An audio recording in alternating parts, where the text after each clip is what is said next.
Good morning, friends, and welcome to the third video in my Fosette Diaries series. I have some progress to share with you. Quick note to begin with, I've been battling with some allergies and things the last week, so my voice is probably quite deep and froggy, but you may or may not notice it. Excuse me.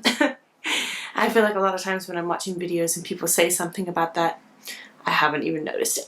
Second thing, I have a, I did a little rigging and I basically FaceTimed from my iPad to my computer to watch baby Tam as he's napping to make sure he doesn't try to crawl off of our bed, which he tends to do. So if you see me kind of glancing up there, I'm just keeping tabs on the baby.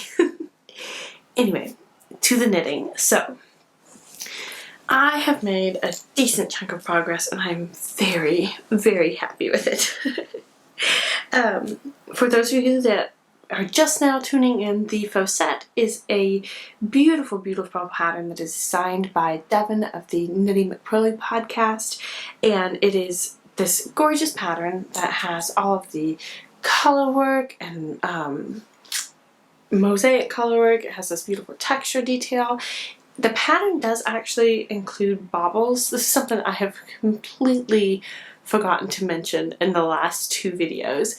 The pattern does call for some baubles. I believe it's in maybe this yellow section. I'm actually not entirely sure. There's a couple of rows where there are spots where there's supposed to be some baubles, and I just omitted those because I don't know. I feel like I'm a little weird about baubles. I don't love how they feel. Yeah, I've knit one sweater for baby Tam that had baubles on it, and I realized afterwards that I kind of wish I had left it off just because they're so there. Like, that's the whole point of a bauble, is that it like sticks out. And I don't love that. I don't love the texture of it and the way that it feels, and I imagine in a sweater like this, if you lean backwards, you've got the baubles jabbing into your back. I just left them off. I think they look really cute, and I think the baubles are really fun, but just as a practicality matter, I just went ahead and left them off. And that's probably the way that I would make this sweater going forward, because let's face it, I'm already thinking about making at least one more, if not two or three, because it's a really, really fun pattern. Anyway, the progress that I have made, I have a finished body, which means that I am on the finish line. I am so close to being done with this thing. Honestly, I probably would have been done with it, but I was waiting so that I could film this video and share the progress with you, because that's kind of been the whole point of this series, is to show the progress of knitting my Fosette. So, all that I have left is to knit the two sleeves, and they're very short little cap sleeves. I haven't double checked the pattern, but I think there's only like a few rows of ribbing or something. Like, there's not much left to it at all. And I have gone ahead and put the stitches on the main body size needles, which is a size 6 or a 4mm needle. I went ahead and did that when I was working on the ribbing in the US size 4, which, oop, my video panned out. I'm gonna go check on the baby just a second. A US size 4 is a 3.5mm. That's what it is. Bear with, I'll be right back. Okay, I'm back. Everything's good. Anyway, as I was saying, the ribbing is done in a US size 4 or 3.5mm needle. And one thing I noticed, I'm not sure, I think it's because there's some color work that's done right before the ribbing, that the ribbing wants to kind of, yeah, you can see that, flip up. And I'm hoping that with blocking, it'll just take care of that. I'm thinking it's just because with this, there's a, I had to modify my color work a decent amount because I ran out of the yellow, which is my color C. Baby's moving a little bit. Let's hope he stays asleep. I kind of have another video I want to film, but we'll see if that happens. So I ran out of the color C, so I had to modify it quite a bit.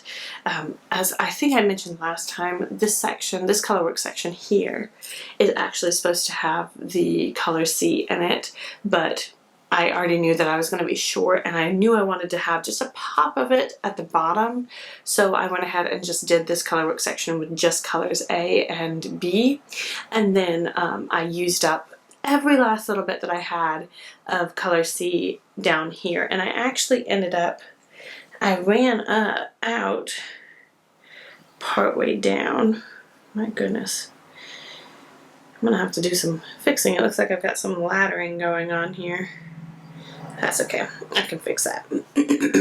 Excuse me. So in the back here, I actually, oh my goodness, ran out of color C like mid-row, so you can kind of tell that my C gets shorter, or the yellow gets shorter. There's fewer rows of that, just for about, you know, a quarter of a row, which is fine. But I used up every bit of it. And this yarn, this yellow yarn, has been sitting in my stash for such a long time, so I'm thrilled about that. I do kind of wish I had had a little bit more. I can't remember if I mentioned this in the previous video. I forgot that I had actually used some of it in another project. So I didn't actually have the full 100 gram skein that I thought I did, but yeah, I love it. I'm pretty sure I took a little video of me trying this on, which I will go ahead and insert here. It is just looking amazing. I mentioned this before. The color work was a little bit of a slog. I'm just not very good with color work. I'm not very fast with color work. And so it just takes me a bit longer. But it does keep your interest. Like, it's very interesting, and you kind of keep wanting to go from section to section. The parts that took me the longest, the hardest parts for me, were these. They look so cool, but these sections where you're switching colors every stitch, it was hard for me to figure out a good tension, and yeah, it was a little bit of a slog, but not in like a bad way. It just was slower than I would have preferred. That's okay. There's no race. Yes, I'd like to have it done by the end of the Fosette along, but there's no like super race. Yeah, I really like how this has come out. I'm very excited now that I've talked about it, that I can do the sleeves, because that's what I've been waiting on. And then it'll be done, and then I just need to block it and get some finished object photos. Which I'm just, it's perfect. I don't foresee myself wearing this much, if at all, in spring or summer, but I think this is going to be amazing come like autumn and winter. I have a like a gray mock neck turtleneck thing. It just has like a short little neck, so I guess that's called a mock neck. I'm not up on my terminology for certain clothing items, but it's just like a really thin, long sleeve. Like, I bought it for layering. I put it underneath my dresses and things in the wintertime, and it's amazing. And I realized that underneath of this would be so cozy and snuggly, and it would just be perfect. So I'm very much anticipating that. Yeah. That's the progress that I have for you. It's looking good. I think my short rows, which I mentioned in my last video, that I put some short rows here underneath the yoke, I think they have worked. As I probably mentioned in that one, I haven't rewatched it and I don't remember. It's been a minute since I filmed it. I am very sensitive to stuff hitting like right here on my neck. Like, this shirt is fine. Like, this is fine. But if it's something where it's like there, I just feel like I'm constantly choking the whole day. Like, even my like the mock neck t-shirt that I was talking about, the layering shirt, sometimes that's a little bit iffy, and I have to be really careful about like turtlenecks or anything that have a really high neck, because if it's like whatever this spot is right here, I'm very sensitive to feeling like it's like like choking me the whole day. So I knew that I wanted to try and put some short rows in here just to make sure that it didn't do that. And I think it's worked, which is awesome. I don't think I've ever like really modified a pattern before, adding in something like that. I've obviously done things like change the length or, you know, switch out colors and stuff, like obviously. But as far as like completely just adding in something, and to be fair, looking back at it, I probably should have done it in not the yellow. I should have probably done it in my color B, which is this color, because then I would have most likely had enough of the yellow yarn to do this color work and this color work. But it's fine. It's no big deal.